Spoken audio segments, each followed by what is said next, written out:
Shweta Kalkani big boss ನ live updates ಗಳನ್ನ ನಾನು ಕೊಡ್ತಾ ಹೋಗ್ತಾ ಇದ್ದೀನಿ. ಸೊ ಹಾಗಾಗಿ ನನ್ನ ಚಾನೆಲ್ ನ ಇನ್ನು ಯಾರೆಲ್ಲ ಸಬ್ಸ್ಕ್ರೈಬ್ ಮಾಡಿಲ್ಲ, ಲೈಕ್ ಮಾಡಿಲ್ಲ, ಜೊತೆಗೆ ಶೇರ್ ಮಾಡ್ತಾ ಇಲ್ಲ, ಪ್ಲೀಸ್ ಪ್ಲೀಸ್ ಪ್ಲೀಸ್ ಸಪೋರ್ಟ್ ಮಾಡಿ ಅಂತ ಹೇಳ್ತಾ ಈ ಕೂಡಲೇ ನನ್ನ ಚಾನೆಲ್ ನ ಸಬ್ಸ್ಕ್ರೈಬ್ ಮಾಡಿ. ಅದಕ್ಕೂ ಮುಂಚೆ ಈಗ ಏನಿದೆ ಲೈವ್ ಅಪ್ಡೇಟ್ ಅಂತಂದ್ರೆ ಈಗಿರುವ ಟಾಪ್ 5 ಕಂಟೆಸ್ಟೆಂಟ್ ಗಳಲ್ಲಿ ಈಗ ಒಬ್ರು ಎಲಿಮಿನೇಟ್ ಆಗ್ತಾರೆ. ಸೊ ಈಗ ಎಲಿಮಿನೇಟ್ ಆಗ್ತಾ ಇರುವಂತ ಆ 5ನೇ ಕಂಟೆಸ್ಟೆಂಟ್ ಯಾರು ಅನ್ನೋ ಕುತೂಹಲ ಹೆಚ್ಚಾಗ್ತಾ ಇದೆ. ಆದ್ರೆ ಈಗ ನಮಗೆ ಗೊತ್ತಾಗ್ತಾ ಇರುವಂತ ಮಾಹಿತಿ ಏನು ಅಂತಂದ್ರೆ ತುಂಬಾ ಅತಿ ಹೆಚ್ಚು ಓಟ್ಗಳನ್ನ ಗಳಿಸಿರುವಂತಹ, ಅತಿ ಹೆಚ್ಚು ಪ್ರೀತಿಯನ್ನ ಗಳಿಸಿರುವಂತಹ ಪಾರು ಅಲಿಯಾಸ್ ಮೋಕ್ಷಿತಾ ಅವರು ಎಲಿಮಿನೇಟ್ ಆಗ್ತಾ ಇದ್ದಾರೆ ಅನ್ನೋ ಒಂದು ಮಾಹಿತಿ ಸಿಗ್ತಾ ಇದೆ. ಅರ್ಥ ಮಾಡ್ಕೊಳ್ಳಿ, ಇಲ್ಲಿ ಜನಗಳು ಹಾಕಿರುವಂತ ಓಟ್ಗೆ ಬೆಲೆ ಕೊಡೋದಿಲ್ಲ ಬಿಗ್ ಬಾಸ್ ಅನ್ನೋದು ಎಷ್ಟು ಚೆನ್ನಾಗಿ ತೋರ್ಪಡಿಸ್ತಾ ಇದ್ದಾರೆ. ಯಾಕೆ ಅಂತಂದ್ರೆ ಇವರು ಓಟ್ಗಳ ಅನುಸಾರವಾಗಿ ನಾವು ಎಲಿಮಿನೇಟ್ ಮಾಡ್ತೀವಿ ಅಂತಾರೆ. ಇನ್ನೊಂದು ಕಡೆ ಬಿಗ್ ಬಾಸ್ ಮನೆಗೆ ಕಾಂಟ್ರಿಬ್ಯೂಷನ್ ಅವ್ರದ್ದು ಎಷ್ಟರ ಮಟ್ಟಿಗಿರುತ್ತೆ ಅದನ್ನ ನೋಡ್ಕೊಂಡು ಕೊಡ್ತೀವಿ ಅಂತಾರೆ. ಬಟ್ ಈಗ ಮೋಕ್ಷಿತಾ ಅವರ ವಿಚಾರ ಅಂತ ನೋಡಿದ್ರೆ ಅವರ ಕಾಂಟ್ರಿಬ್ಯೂಷನ್ ಇರೋ ಕಾರಣಕ್ಕಾಗಿ ಅವರು ಈ ಒಂದು 5th ಒಂದು ಪ್ಲೇಸಿಗೆ ಅವ್ರು ಬಂದಿದ್ದಾರೆ, ಅಂತಂದ್ರೆ ಟಾಪ್ 5ಗೆ ಬಂದಿದ್ದಾರೆ. ಜೊತೆಗೆ ನೀವು ಹೊರಗಡೆ ಮತ್ತೆ ಸೋಷಿಯಲ್ ಮೀಡಿಯಾವನ್ನ ಒಂದು ಸಾರಿ ನೀವು ಸ್ಕ್ರಾಲ್ ಮಾಡಿ ನೋಡಿದಾಗ ಹನುಮಂತ ಲಮಾನಿಗೆ ಅತಿ ಹೆಚ್ಚಾಗಿ ಓಟ್ಗಳು ಸಿಗ್ತಾ ಇದೆ. ಇನ್ನು ಸೆಕೆಂಡ್ ಪ್ಲೇಸ್ ನಲ್ಲಿ ಯಾರು ಅತಿ ಹೆಚ್ಚು ಓಟ್ಗಳನ್ನ ಗಳಿಸ್ತಾ ಇದ್ದಾರೆ ಅಂತಂದ್ರೆ ಅದುವೇ ಮೋಕ್ಷಿತಾ. ಮೋಕ್ಷಿತಾ ಅವರು ಇಷ್ಟೆಲ್ಲ ಓಟ್ಗಳನ್ನ ಗಳಿಸಿ ಇಷ್ಟೆಲ್ಲ ಪ್ರೀತಿಯನ್ನ ಸಂಪಾದಿಸಿದ್ರು ಸಹಿತ ಅವರನ್ನ ಯಾಕೆ ಗಿಮಿಕ್ ಮಾಡಿ ಮನೆಯಿಂದ ಹೊರ ಹಾಕ್ತಾ ಇದ್ದಾರೆ ಅನ್ನೋದೇ ಗೊತ್ತಾಗ್ತಾ ಇಲ್ಲ.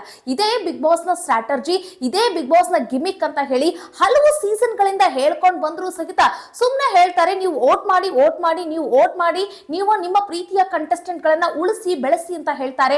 ಬಟ್ ಇವರು ಅಂಟಿಲ್ ಅನ್ಲೆಸ್ ದನ್ ಇವರು ಕೊನೆಯದಾಗಿ ಇವ್ರು ಮಾಡೋದೇನು ವೋಟ್ ಗಳಿಗೆ ಗೌರವವನ್ನ ಕೊಡದೆ ಈಗ ನೋಡಿ ಮೋಕ್ಷಿತಾ ಅವ್ರನ್ನ ಮನೆಯಿಂದ ಹೊರ ಕಳಿಸ್ತಾ ಇದ್ದಾರೆ.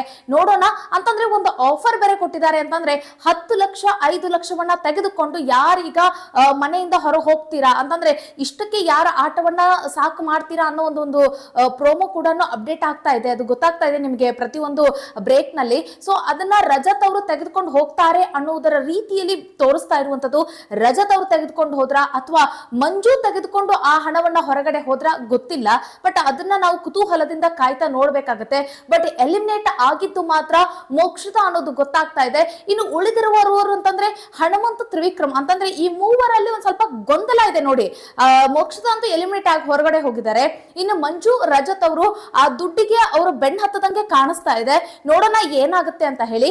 ಇನ್ನು ಹನುಮಂತು ತ್ರಿವಿಕ್ರಮ್ ಅವರ ವಿಚಾರದಲ್ಲಿ ಬಿಗ್ ಬಾಸ್ ಯಾವ ರೀತಿ ಲೆಕ್ಕಾಚಾರಗಳನ್ನ ಹಾಕುತ್ತೆ, ಏನಾದ್ರೂ ಗಿಮಿಕ್ ಮಾಡುತ್ತಾ, ಓಟ್ಗಳಿಗೆ ಬೆಲೆಯನ್ನ ಕೊಡೋದಿಲ್ವಾ? ಸೊ ಇದೆಲ್ಲವನ್ನು ಕೂಡ ನಾನು ಕ್ಷಣದ ಅಪ್ಡೇಟ್ಸ್ ಗಳನ್ನ ಕೊಡ್ತಾ ಹೋಗ್ತೀನಿ. ಸೊ ಅಂತಂದ್ರೆ ನನ್ನ ಹಲವು ವಿಡಿಯೋಗಳಲ್ಲಿ ಹನುಮಂತಾನೇ ವಿನ್ನರ್ ಆಗ್ತಾರೆ ಅಂತಾನು ಕೂಡ ಹೇಳಿದ್ದೆ.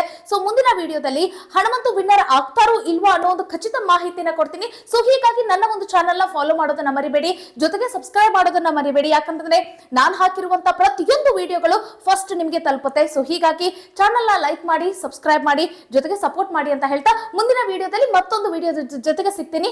ನಮಸ್ಕಾರ.